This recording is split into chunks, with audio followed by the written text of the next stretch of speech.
Welcome to Virtual Coffee with Dawn Rickabaugh, the Note Queen, where we talk about owner financing and notes. Financial solutions, one mom and pop to another. Well, welcome so much here to Virtual Coffee Q&A. We are in March of 2018. Gosh, a lot going on. A lot going on. I think it's going to be a rip-roarer of a year on a lot of fronts. So very exciting. Keep your seatbelt on. But anyway, I am your host, Dawn Rickabaugh, of this show on owner financing and notes, because I think if you understand the secondary market for notes, it makes you a better problem solver, a better investor, and it's just so much fun. You know, when you can make money solving problems for people, there's really nothing better. And I think this mom and pop sort of financial system that we can get going when we know how to do it and have the ethical alignment to do it well, we can really be a huge asset to the communities in which we live. So anyway, that is why I am so passionate about this conversation. It's just the piece that most people don't know. They know rehabbing, flipping, landlording, but usually people and private lending, but sometimes that owner financing piece and then how the owner carry notes are treated on the secondary market is sort of a mystery to people. So this is why I do this thing, is to fill in that gap so that people can, it's like trying to have wheels on your car that, only have three, square wheels that have three sides. You can't quite get very far, right? But if we fill in that last piece for you, then you can make your vehicle go around on square wheels. That's going to be fun. But anyway, so as always, if people can fill out what I call hot seat forms. So it's a way for you can submit questions and things to bring up for conversation, which I really enjoy doing, and making sure that some of you actually get your specific questions answered. Of course, it can't be everyone all the time, but I really, really appreciate your participation. Otherwise, this whole thing just really wouldn't mean anything. So, but before we get jumping into that, I just want to bring on Ed from Baltimore. He's been on this call for a few times, and I think his experience, if we just chat with it about 3 minutes, will help elucidate a couple of important concepts. So thank you, Ed, for being with us again. No problem.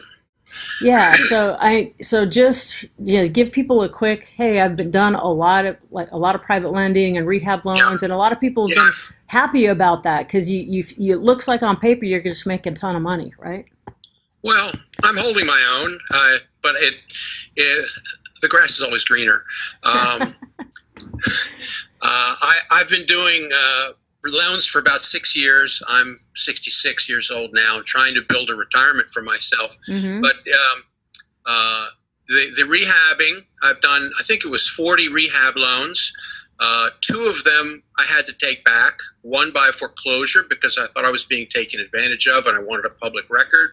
Right. And the other just because the rehabbers had some alcoholism problems that I didn't know about, and I just let them sign it back over to me, and I finished it up. Neither of them was very profitable, and really a headache. But what I've decided to do, because of the rising interest rate environment, is to reduce my risk profile. I'm doing fewer rehab loans and focusing on. Let me stop you right there to fill in a couple gaps for people that may not be that familiar. Why do you consider? Because most people would go, hey, you can make lots of money making these short-term rehabber loans, and they're safe, they're low loan to value, blah, blah, blah. So tell me about you going, I've been around the block a couple times, and I want to reduce my risk profile. Because what had you been doing? I don't want to say that lending is a bad business, but it requires a lot more expertise than you might think going into it, and to really do a good job. There's just a lot of things that I was very lenient about compared to professional organizations that do hard money lending. I listen to webinars of them, and I pick up little tips, and I say, they're very strict about A, or they're very strict about B, and now you know why. Yeah, exactly. So. With a rising interest rate environment, every quarter point of interest rate increase in mortgage rates is roughly, very roughly, about a 3% reduction in the affordability of the mortgage to the buyer. And so if you have a property that you hope is going to close in 6 months from closing to closing, you're looking at about a 5 to 6% reduction in the sales price from what you had, what it was when you bought the property. And if that borrower rehabber takes 9 months or 12 months or 15 months to finish the deal or to sell the deal, then it becomes less and less affordable as time goes on in a rising interest rate environment. And we haven't had that since 1981 or before 1981. So all of our experience is either declining or flat interest rates. We're in a new world. Right. And that has a way of saying your loan to value, you might have made a 65% loan to value loan, but in the context of what you're just describing, you end up going to 70 and 75% and 80%. Right? Exactly. Your loan to value, your protective equity starts to evaporate. So, exactly right. All right. So let's just quickly go, okay, less of that, more of your new. Okay. So I'm focusing on people who can do it more quickly. Mm-hmm. So they have to have a track record of being able to do their jobs in 6 months or less. Right. That's first. And if they can't, then I just am not doing them. Right. And the other thing that I'm doing is I'm really making myself available at the local RIA meetings. And I'm saying that I'm looking for people who are landlords who are having trouble getting loans from banks. Yeah. And I'm very forthright with them. I say, if you can get a loan from a bank, you don't want me. Right. But, if you have dinged credit or your property value is lower than the banks want to lend on, or you just need a loan fast, I will make a loan to you as a landlord. Now, there are not many deals that meet these criteria, but there are some in the Baltimore area where property values can be relatively low compared to rents. And so what I am looking for is a payment to me that's about 1/3 or less, 1/3 of the gross rent that can be anticipated or that exists on that property. So if the person cannot get a permanent loan from a bank, it's still a stable deal. Right. So basically debt coverage ratio is strong, so that the property is covering it, not the person individually necessarily. Exactly, because I don't really want to be a landlord again. I did that. And, yeah. And I have disabled family members. I don't need a business that puts me on call. I need a business where I can decide when I want to take action about certain things. So that's where it is. And I'm very flexible. I'll give people an interest-only loan for 30 years, but it's callable after a year or 18 months. They could negotiate to 18 months. So it's callable, but I'm just building a cash flow for the future. But I'll also advertise. Sometimes they want a 30-year AM, sometimes they want a 15-year AM, but most people are just taking interest only. But I'm flexible about that. Well, that's a great niche, and it brings up a lot of good talking points. So thank you for filling in the gaps. You are welcome. For anyone that's not, okay, if you've been a private money lender, most people have sort of heard of that if you've been around these investing conversations. So basically, in the note business, when you make a loan, you get a note in deed of trust or a note in mortgage, just like a bank would. So hard money lender, Ed, when he makes a loan, he gets a note and is a mortgage over there, Ed? Or is that a deed of trust? Deed of trust state. Deed of trust. I should know that since I'm in the middle of foreclosing on one over there still. So anyway, but if Ed had owned a property and carried paper sold it to somebody and carried paper, he's doing an owner carry note. He's still got a note in deed of trust. It's just one is they're both originations, right? He can originate a loan as a private lender, and he doesn't have any ownership position, hopefully, now or ever, in the property. Or if he was the owner and he carried the paper, he originated it. But, Ed could easily sell that note that he originated. And in that case, they're both notes and deeds of trust. You can buy discounted paper or make a loan. You still have the same instruments. One was the primary mortgage market where you originated the note, where it came from, when it was born. and the other is you buy it on the secondary market. You could also, if Ed wanted to, he could assign one of his loans. Like he goes, oh, he has a buddy that wants a deal and Ed wants his cash back for something else. He could assign, I would assume, at par, face value. He's not going to take a discount on a loan unless there's extenuating circumstances. But you can assign these things. It's basically two documents: an assignment of the note, usually called an allonge, that attaches to the original promissory note, and an assignment that is recorded of deed of trust or mortgage and public record. So there's two pieces that go with assigning these things. And in these institutional pools that get sold and sold and sold and sold, sometimes you can see a chain of assignments a mile long in public record. So anyway, just a little mini lesson there. So thank you again. Any other quick comments or questions on that before we dig into these awesome hot seat people? And hey, Axel, this is a great time to just break in and do the little rules of the game, or you know what you call them. Yes, and I just chatted that to the group here. *6 to unmute yourself if you're calling in from a mobile. *6, and callers connected via computer. Simply hover your mouse over the bottom left corner of the dashboard or the screen, and you'll see the button unmute. Go ahead, Don. Okay. So is there any chat things that came in that are relevant before I move on? Swellen said yes. Has Ed considered wrap loans? Has Ed considered wrap loans? Wrap loans. Okay. Unmute her so she can tell us what she means by that real quick. I am en route. Can you folks hear me? I'm not sure. Is it Sue Ellen? Yes, Sue Ellen. Sorry. Hi, guys. Hi. Yeah, I'm a private lender, and I'm looking very much into wrap loans just because of what Ed mentioned. They're short term. They're very lower risk if you choose the right talent and do your due diligence appropriately. And you can do them several times each year, so it increases my ROI substantially. So this is where so as a lender, what you're doing is leveraging other people's money. That's right. Like, so you get $100,000 loan. Instead of you just writing $100,000 loan, you take a friend of yours who's maybe, they're used to making 2, 3, 4% or less, and you go, hey, I'll give you 5 or 6 or 7%. And they put up $90,000, you put up $10,000, but the loan to the borrower is, let's say, at 8, 9, or 10, right? So you have a spread on top of your major money partner, correct? Well, actually, I wrap a first loan. In other words, they have to get the money to purchase the property, but they need extra money for renovating. Are you talking about institutional loans or other rehabbers' loans? I didn't hear the first part. Sorry. Are they? You're not talking about them getting a bank loan.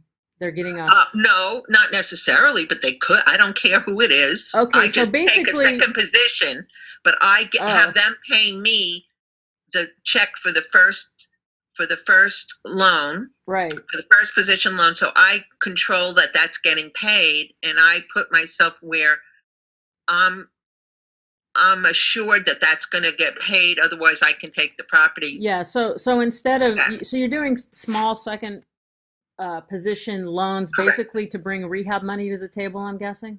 Correct. That's the idea. Right. And there's a lot of people out there that need it, and there's a lot of money to be made because it's a quick flip. What part of the country are you from, Sue? I'm in Georgia, and Atlanta's a very hot market right now for that. Right. So what do you consider your combined loan to value maximum of what you'll go up to? I go to about 70, 75 because it's a hot market. Okay. And I'm very experienced. Okay. Well, that's good as long as the market doesn't crash. But, usually in those parts, they don't crash near as much here in the sand states. Like, we tend to have big ups and big downs. So, but anyway. Atlanta's slated to be growing at such an exponential rate. I don't think my risk is that high because of where I'm doing it. Right. And I totally respect that. And I don't know everything, but I know before the last crash in the West Coast here, they said it could never happen, and then it did. So, they always, you know what? They always say, oh, this time it's different. It can never, no, very good point, but it's so short term that I've got Right. enough. And if you don't do too many at a time, you're okay. But if you're really stretched and then everything goes south, you'd have to limit your exposure. But thanks for bringing that point up. The part, Sure. that's a great strategy. And if you had the first money too, like if you had a friend of yours that had 100,000 and you could create the arbitrage on their money, and that's a very popular thing. Where there was a loan that I made years ago. I had my money partners come in at 65 cents, which is where I like to be, 65% loan to value, but the borrower needed a little bit more, so I put 15,000 of my own money. And even though I was only charging the borrower like 9.5% because of the spread, my 15,000 was making like 21% or above because of the arbitrage. So that wrapping thing is really powerful. Obviates usury loss because you're making a short-term loan for a short period of time. I couldn't necessarily charge 21% on a private loan. That would seem rapacious, but if it's wrap and I create the yield because of the arbitrage on my leveraging my other money partner, then it's invisible to at least the borrower. It's not an extra burden on them. So anyway, great points. Thank you, Sue Ellen. I appreciate you being around here. I think you come on our calls pretty often, don't you? I'm very appreciative of you, Dawn. Yes, it's a privilege. Well, thank you. Thank you so much. I want to get to some of these now we've talked already today, right? Ed and Sue Ellen, who are both pretty seasoned actually, right? In the business. Now let's get to some brand newbie. It's already like 20 minutes in. Can you hear me, Dawn? I'm sorry. Oh, I can hear you now. Who is this? This is MJ. Great. MJ, thank you for participating. Tell us a little bit about yourself and how you ended up here on this call. Long story short, I'm in New Jersey. Okay. I've been investing in delinquent second mortgages, institutional based. Well, you're not a newbie. For about 2 years now. I'm sorry? That's not a newbie. That is like way down the rabbit hole for note investing. So you just went right into but I haven't bought any of the stuff that you talk about, which is the owner finance stuff, and that's just a little bit more of a mystery because the paperwork tends to be different. Not different, but not always professionally done, I guess you'd say. Oh, well, I will say a hallelujah to that. So you can find, one time I bought a note that was scribbled in hand on the back of some other piece of paper. It wasn't even a clean piece of paper, but it was a note from one person to the other, and it was pretty funny. So yeah, what you're saying, MJ, is that, gosh, I've been doing this investing, buying non-performing seconds, which is, that's a really niche game that requires a lot of time and expertise and a lot of connections to even put those together in a way that, even to buy them at a price that makes sense. It's getting pretty crazy out there. Are you guys buying right now? Are you buying? Yeah, I actually just picked one up. Yeah, I just picked one up the other day for 38 cents on the dollar. So do you have equity? I still have some sources. Yeah, do you have equity coverage with that?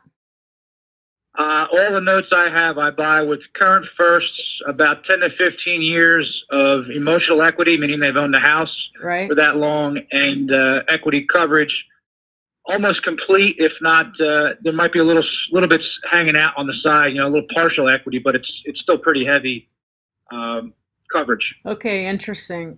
38 cents on the dollar. That was the one I just purchased. Generally, I'm getting them anywhere between 30 and about 45 cents, depending on the amount of equity. Yeah. To me, those numbers are pretty swinging. Like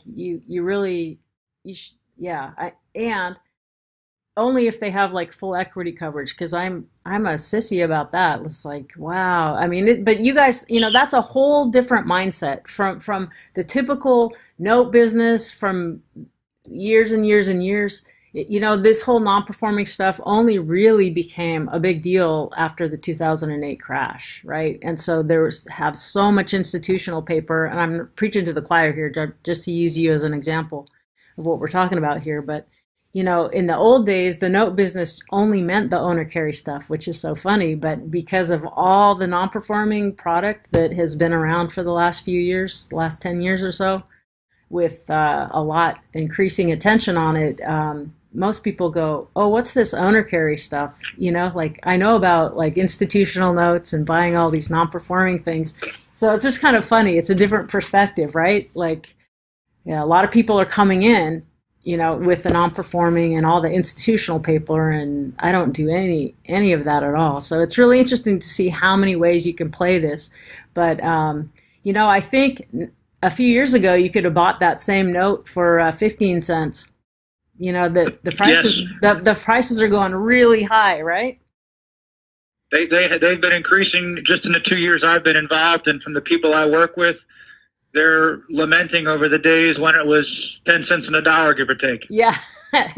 yeah. So, you might buy 10 notes and six of them go bad or sideways, and 3 of them are like really solid winners, right? Well, so far, knock on wood, I've purchased about 15 and none of them have gone bad. Well, you're doing really well. I attribute that to due diligence, excessive due diligence, and being careful with what I purchase. Gotcha. So at the right price, of course. Yeah. So are you buying just onesie twosie from a fund that lets you pick and choose, cherry pick like that? Yes, I am. Onesie twosies at this point. I've been looking for pools and put some bids out, but just have not been able to secure them at a price that I'm happy with. So I remain with my onesies twosies, but that kind of brings me to why I reached out to you is. Someone mentioned a REIA meeting. I was at a REIA meeting, a local, and some folks that I was speaking with, one in particular, told me about some paper he was holding. I didn't get a lot of details, but he said he'd be interested as an in owner letting carry, like he owned the property and then he sold it and took back seller carry terms, right? Correct. Actually, okay. 2 of them. So I have 2 notes in front of me that I don't see any collateral at this time, but I have some rough numbers. Okay, so let's pick one of them and let's just run through it. Okay, do you want to lead me or do you want me to give you some info? Yeah, just run with it. Tell us, like, basically, if you know something about the collateral, I guess, because all the notes are secured by, but anyway, just give us the nutshell. Well, the collateral for the first note, I'll give you just the first note is the after repaired value that he says. So this house is a fix and flip house. The present value is probably in the neighborhood of $45,000 to $50,000, and he claims the ARV is about $190,000. Well, oh my God! So how much rehab does that need? Like 80 grand? Well, that I have not gotten yet. I'm going to assume it's something in that neighborhood, yeah. Okay, so I have I only have a little bit of information. Okay, so my first question is, I want to know how and why the note was originated. Like, it's a different kind of feeling, and I put it in a different category when it was like, hey, I grew up in this house, or this has been a rental for 20 years, and now I'm just, but versus someone who, let's say, gets a HUD home for super cheap, and they're just in the business of using owner financing to flip out of stuff.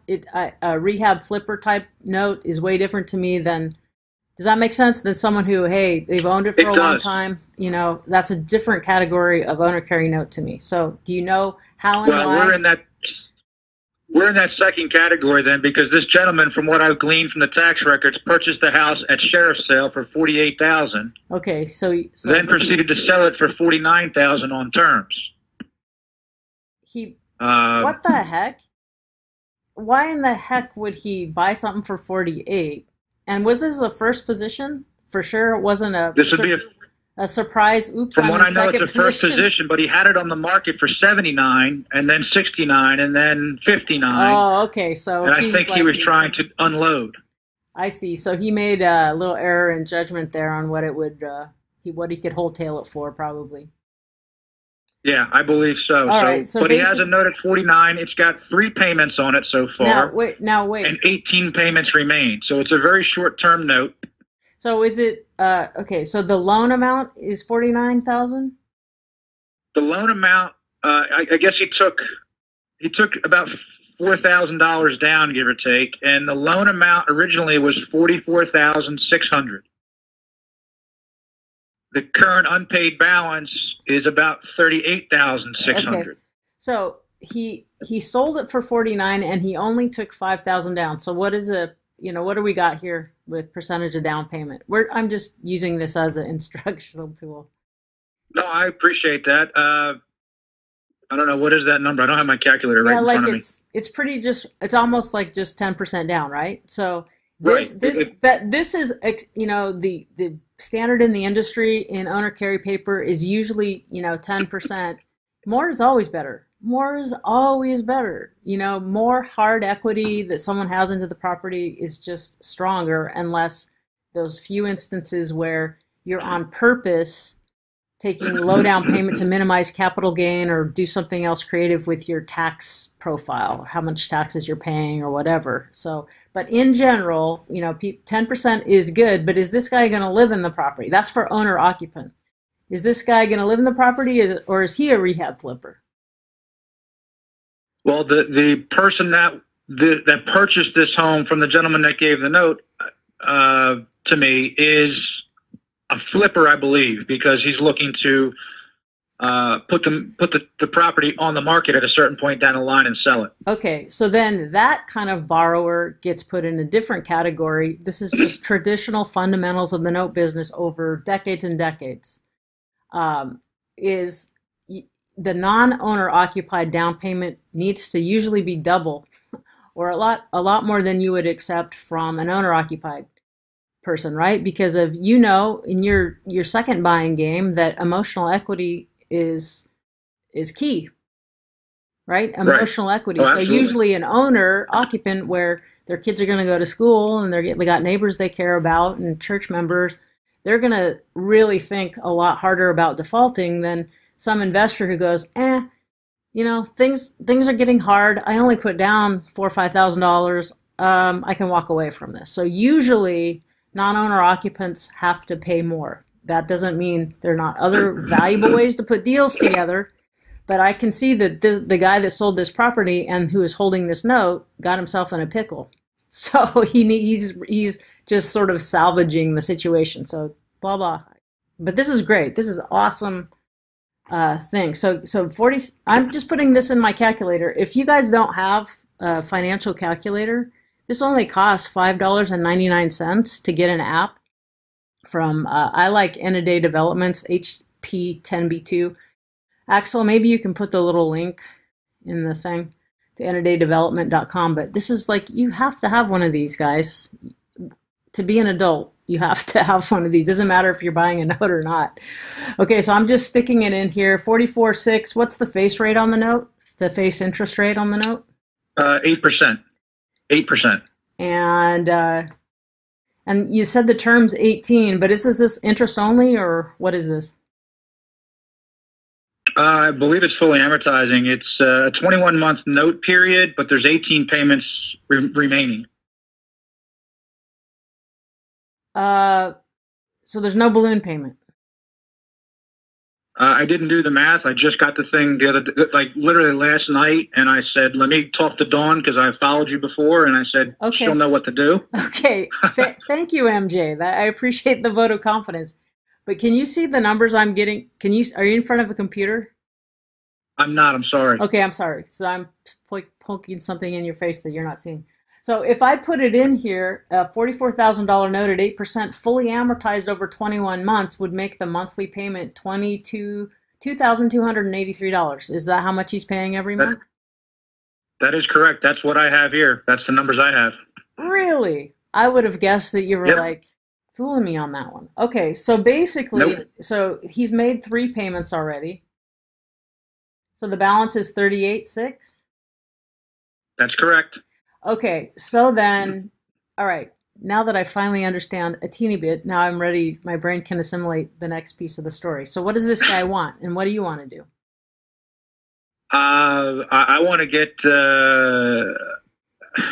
what does he want? I've reached out to him and said, what do you take for it? And I have yet to receive the return answer. But what do I want? seeing as how it's non-owner occupied, he's a flipper. I've seen pictures online, but I have yet to get out to the house to see it. Mm-hmm. I'm thinking this is quite a bit riskier than what I'm used to doing, which gives me a little bit of pause. But I mean, well, wait. You buy non-performing seconds. Yep. You are used I don't to think the they're most that risky when they have all that equity coverage and they've been in there for 15 years and there's a current first. No, I get it, but it's super funny.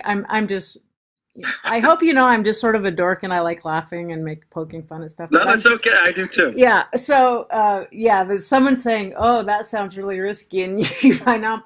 Are the first at least performing on those, or are they in default as well? Well, everything I buy has a performing first. Performing first. Okay, that makes huge difference. Okay, gotcha. So thanks for letting me just play with you there.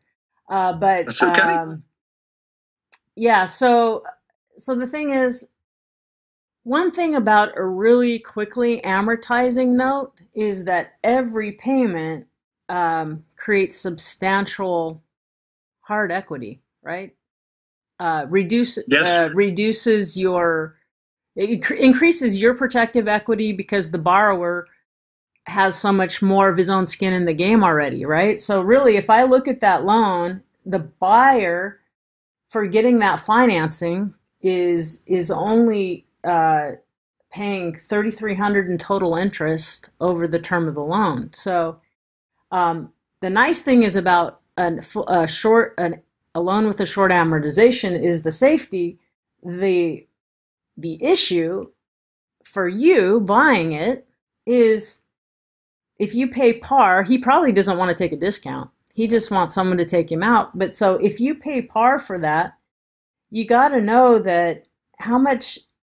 Even if let's just pick a number of like a yield that you want to make on this note with 18 payments left to go. 15%, just for a number. Okay.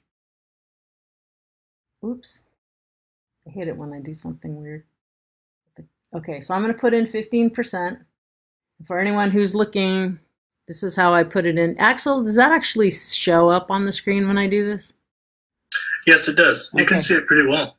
Okay, so this is how I've put it in. There's 18 payments left, 15% interest, and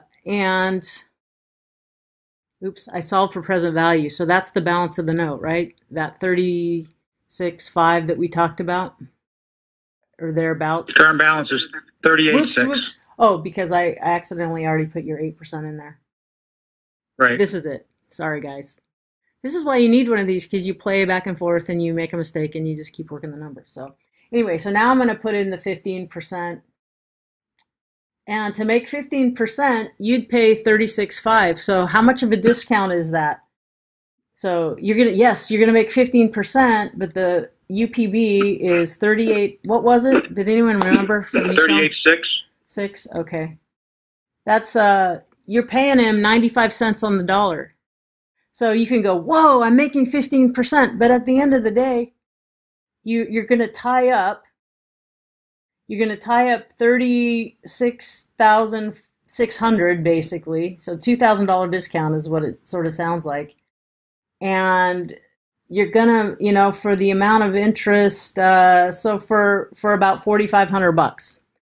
And that's not bad, right? But unless you're going, so do you get the point I'm trying to make? Is like the on these really quickly amortizing loans, the interest rate or the effective yield that your calculator shows you can be impressive. But if you look at what you get at the end of the day for tying up, you're tying up a big chunk of change and it's coming back to you in $2,200 increments. So, some people go, I don't like that because I'm tying up a big chunk of change and only at the end of the day making $4,000 on this thing. Versus if I just kept the whole thing in an interest only, then all of it's working for me all the time. It doesn't mean it's a bad deal to do. This isn't bad, but you just have to go, when I have something that's a super short amortization, even if my yield says 36%, but if it's tying up a big chunk of change, and I'm only getting back $3,000 to $4,000 to $5,000 over the term, it's just not even worth it. That's why even people go, why? It's a really super high ROI. Yeah, but at the end of the day, that doesn't equate to a lot of interest in my pocket. Does that make sense?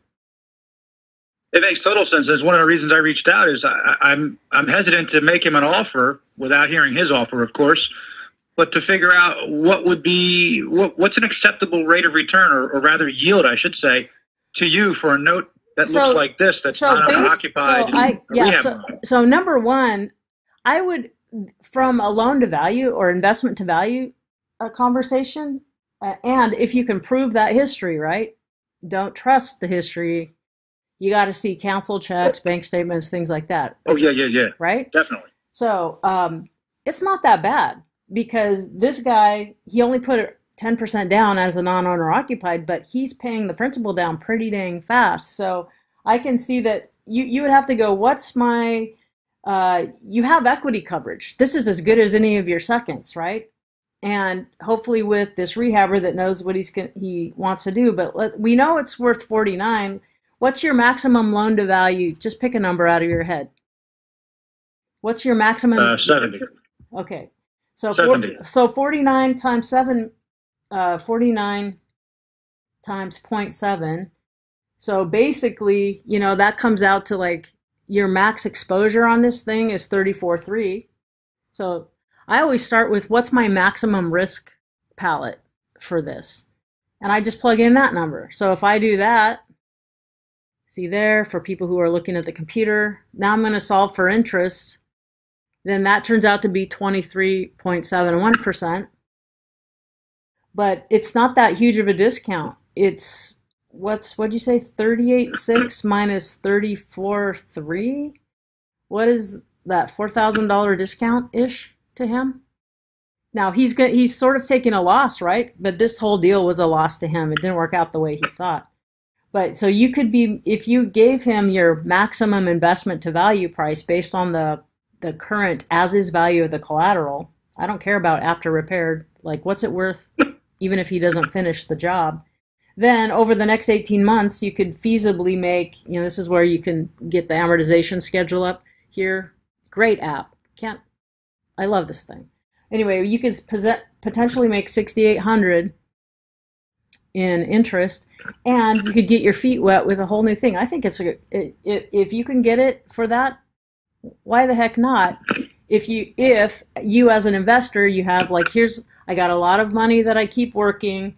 This only represents a small portion of my investing portfolio. I'd say, yeah, go for it. It'll show you a whole new thing to do. I think it's a reasonable risk if you keep it at whatever your loan to value as is value is. And what the heck, even if you don't end up liking it, the worst you can do, it seems like, is make $6,800 in the next 18 months for tying up $3,400. Is that, any questions? I mean, did that make sense to everyone? That was outstanding. Okay. Any other comments while MJ's on the line? Who else wants to chat or say something to MJ? Axel, can you see who might want to say something, or if you want to unmute yourself? Hi, it's Sue Ellen again. I have a question for MJ. Does his second have the ability to foreclose on the first note? Just wondering. You're talking not about this deal. You're talking about his other deals, right? His second. Gotcha. Okay. Yeah, his second. Mm-hmm. To be quick with that answer, yes, ma'am. In fact, I actually own a property in Tennessee. I foreclosed from second position and own the house subject to the first. The first is still being paid while I'm trying to sell the house outright to make my money. So yes, I can foreclose from second position. Brilliant. That's a great place to be.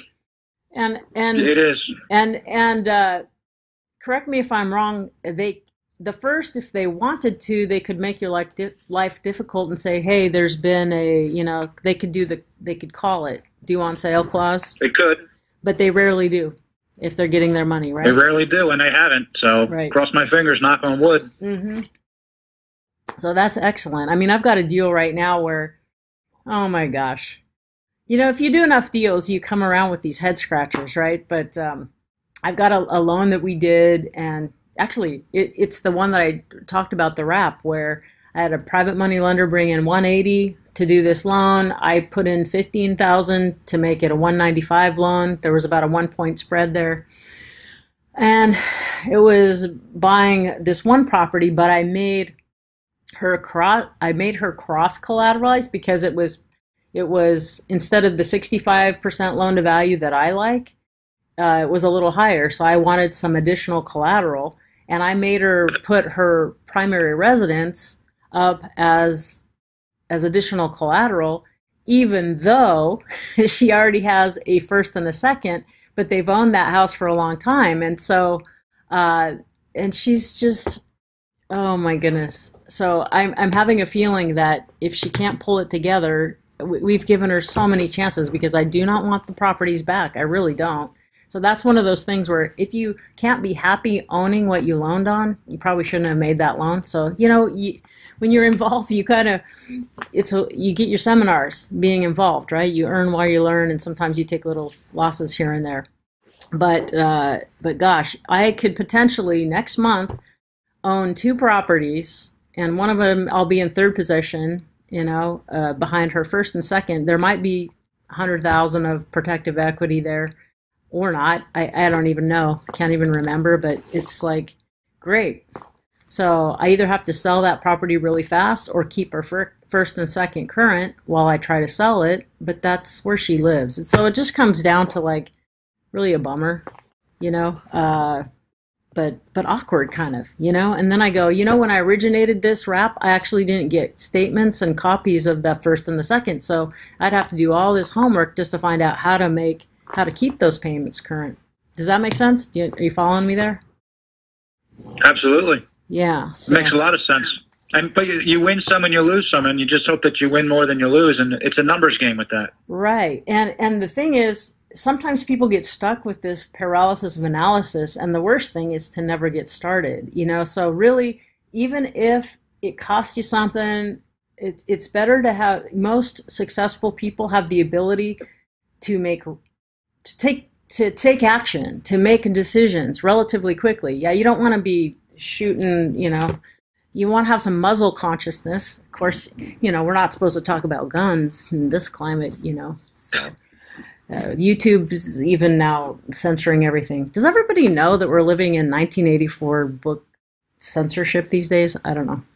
I better not get off on that tangent. But anyway, you gotta be, you should have some education. You should have some mentors, some friends that can help you get started. But the people that can take action are really developing. Even if you take a loss or you even just break even on something, the quality of taking action is really going to set you up for success better than anything else. Rather, even way better than being a super genius on the financial calculator. The ability to just pull the trigger. Any comments from anyone on that particular topic? Hi, it's Sue Ellen again. Hi, Sue Ellen. I'm really getting into private lending and all sorts of permeations of it because you're my inspiration, Dawn. Aw. And I can't tell you how much I appreciate you. And I do have a mentor here in Georgia who's got 50 years of expertise, Gordon Katz, who's the co-founder of Atlantaria. I only have 36 years, so I'm like a newbie compared to him. Oh my gosh. And you too, I bet. You're lapping me, girl. I only, I was an RN until 2004. That's why you're my inspiration. I had a professional career before another life too, but I worked on Wall Street in AI, but that's another story. AI? Yeah. As in transhumanism as the hugest threat to humanity? Or, yes, yeah. My husband's actually a rocket scientist, and he was my assistant. But I don't want to, that was another life. However, I do have private funds available for projects if anybody's interested, and I also have a joint venture lender who will match any bona fide loan. So if anybody's so give your contact info to people. Okay, I'll put it out there. Sure. Coming up. No, say it out loud because not okay. Everyone, yeah. It's M as in Mary, R as in Robert, S as in Sam, T like in Tom, 2222@gmail.com. So that's Mrs. T 42s@gmail.com. All right. Well, thank you very much. No, thanks for having this forum and for being available to us. You're so generous. Oh, well, thank you so much. It's just super fun, right? I love this. I absolutely love this. Okay, now we are, Axel, anything you need to say or do before I jump into some other thing? But yeah, I mean, in terms of... I had a question. Oh, yeah. Who is this? This is Miss V. Miss V? Yes. Hi, welcome. Thank you, Dawn. Yeah. I had a question about, in some of your paperwork, it discusses working with builders, with owner financing, and I have no idea, where that would lead to or how to even get that started, because I'm interested in going that route. As a builder or as a lender or what?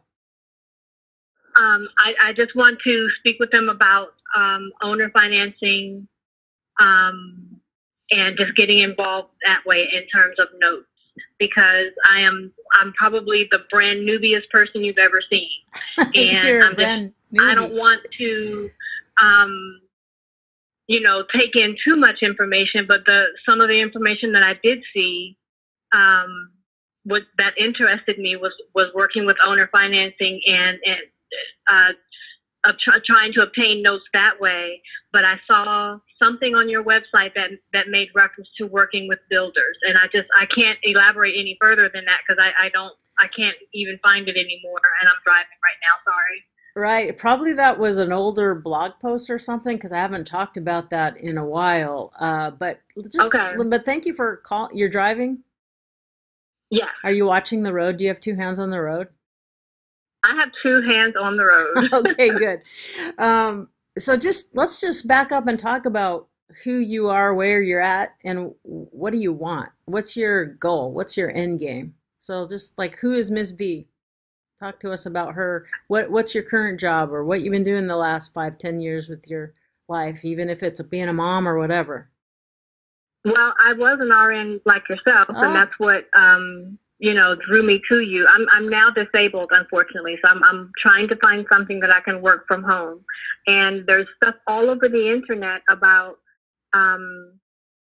notes, note buying, and all branches that go into so many different directions, whether it's lottery winnings or insurance, or and because I have a little knowledge about owner financing, I just wanted to work with that, that population. So that's where I'm coming from. Okay, cool. So what part of the country are you living in? I'm in just outside of DC. I'm in Maryland. Way over there. Way over there. I was gonna. Now, does your disability make you physically disabled or just mentally? No, I'm just kidding.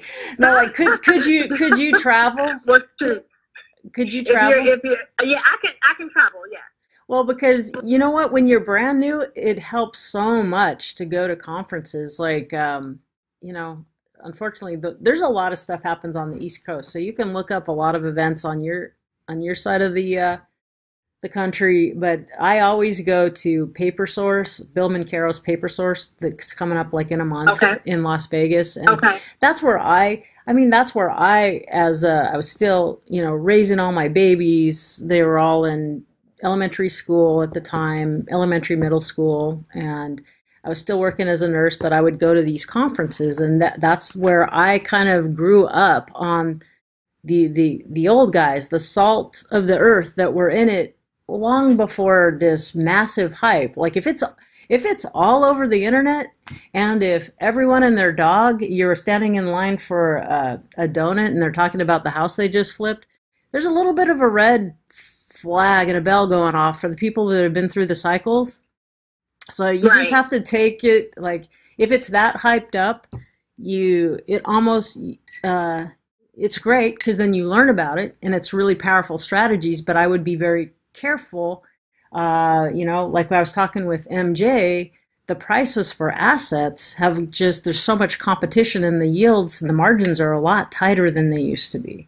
So just in general, so why do you know something about, the reason I was making a joke about, you know, what your disability is, because getting out and to some of the conferences that are really there to educate and introduce you and help you network, not just sell you super high priced things, even though there's a place for all the high priced things. I'm not knocking it, but I love that conference. I love the Paper Source conference. And like I said, and if they're not dead, some of my mentors are dead now. My most important one was an old guy, Henry Dvorkin from Wichita Falls, Texas, and he kind of took me under his wing, you know, back when I was like starry-eyed and not knowing what the heck I'm doing, scared of everything, you know. Just really awesome bunch of people. So that's one that I go to almost every year without fail.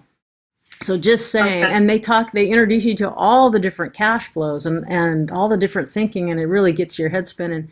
But usually like you said, I don't want too much because then I can't chew on it, right? So why do you know why do you know something about owner financing? Why? Only because I had 2 family members and a really close friend of the family who purchased their home that way. Awesome. And it's been within the last, and I prior to that, I knew nothing of it. And when they said that that's how they were doing it, I was, you know, I didn't even know what to think. But then seeing the process just really opened my eyes, and I was intrigued, and I'm still intrigued. Yeah, isn't that awesome? Like it's almost like one of those like when the Excalibur gets pulled out of the stone, like, oh, you don't have to use a bank, you know, to do deals. What? Mom and pop? I love owner financing. Whoa, man, it's like it's like crack to me, you know, like if I get a really good owner carry deal and everyone says, you can't get that in this town, nobody's carrying paper. I go, really? You know, okay, I have like 4 properties now. You know, so good. I'm glad no one else thinks it's possible. So yeah, it really starts to open it up. Okay, so now I forgot. Bring me back to what I can do for you in the last 4 minutes we have here. So you're just saying, how do I get started? What should I think? Or should I tell me again? Because that literally, how should I get started? I need to know the first steps to take with my limited knowledge of the field. I mean, I'm watching so many of your videos, trying to take in everything that I can. Is there one of the YouTube videos that you can point me to that, you know, where I should start from the very beginning? Oh, you know, I'm just so ADD and circular in my stuff. That's why I don't really have an A to Z course out there at this point. But just this is a good point to announce that we've made some modifications and changes. So if you go to the notequeen.com site and you create a login there is all of the extended versions. Like sometimes we've just put teasers out on YouTube, but all of the extended versions of all of my transaction review and calculator practice are now going to be available without charge, but you do have to, you know, go through the hoops of logging in or whatever, right, Axel? Is there anything I'm forgetting about that? No, it's very easy to set up a free account. I mean, you can go to notequeen.com/free. Right, that takes you right to the dashboard. Takes you right there, yeah. Yeah. So go there, because I'm putting up more and more stuff for free, and then if you wanted to upgrade to seeing and I just started. Last year was my first live event in Lake Tahoe. The video recordings for that and the note appraisal course are available at a really reasonable price. So I've just made that change to some things where there's more free content. And then the thing, okay, before I run out of time here, what I want to back up and say, I don't know your personal situation and you don't need to say it, but like numbers, I mean specifics, but are you looking to learn about it so you can invest money you already have? Like, hey, I got my retirement, my 401k, and you're looking how to put it to use? Is that exactly what I'm trying to do? Okay, so that is more true than I have no money and I'm just trying to develop some quick get rich quick system to broker notes and I'm going to be really successful. I mean, Is it more I need to know how to invest my own money? You probably could roll it over into a self-directed 401k or something like that, right? Yes, yes. So you're not in the category of I have no money, I'm just trying to like eke out. I'm going to be a successful note broker, and I don't know anything about it. It's not that, right? No, it's not. Okay, so you're okay, and I'm not trying to be. I mean, I've been, on the short bus to the queendom. I like to say that it took me a really long time to catch my stride with this business. So anyone who's new that comes with it for that, I just want a little extra money and I'm going to just, hey, this is really cool. Sounds easy, sounds sexy. You got to treat it like a real business. Like anything that you build is going to, for most people, going to take 2 to 5 years to really, really catch it, But when you're learning about it because you already have your own money, like when I first quit my nursing job, if I would have taken the money I had at that point and just started investing instead of been in this sort of gridlock in my head, I've got to spend all this money on education to learn how to broker notes. I'm like, I would have had such a different trajectory, right? So by the time I was actually ready to buy notes, I had none of my own money left. I didn't, that's not me right now. Right. So it turned out to be a blessing in disguise because leveraging other people's money is extremely powerful. And my financial partners are very happy that they get passive income and I go tripping around playing in my little property and paper game. So anyway, start with just the learning. And then you might want to, instead of learning how to source the deals, just learn how to buy from someone. Hook up with hard money brokers, like you've talked or heard Ed from Baltimore. You've heard Sue Ellen from, and I'll do a little bit of lending. So just hook up with people who have the deal flow, because it's a whole thing to be the rainmaker. It's a whole nother level. Doesn't mean you can't get there, but to start, just find someone like, and trust. Educate yourself well enough that you can participate in your own due diligence and pull the trigger. We're at the end of our time here. This is really great. Thank you, Ms. V, for being on the call. And so I would just wrap up with saying, come over and you can consume what we have. I also have inside the Note Queen dashboard area, Citizen of the Realm area, I have links to resources to other people that I think are reputable. I make no affiliate fees. I just don't take affiliate fees because I think it can represent a conflict of interest. I don't have an exhaustive list of all the good people and companies out there, but I'm also available for one-on-one consultation, but I don't do coaching. But, it's a really great space to be working in. It can change lives, everyone's life, in a very positive way if done correctly. So I want to thank you so much. I appreciate this process that you all show up to share with me. If I was doing this by myself, I would be in an institution very quickly. I really, really appreciate the time that you spend to be here with me. So use your powers for good and go out there and create financial solutions, just one mom and pop to another. I will catch you next time. Thanks, Axel. Thanks, all of you. You've been listening to Virtual Coffee with Dawn Rickabaugh. For more, please visit notequeen.com.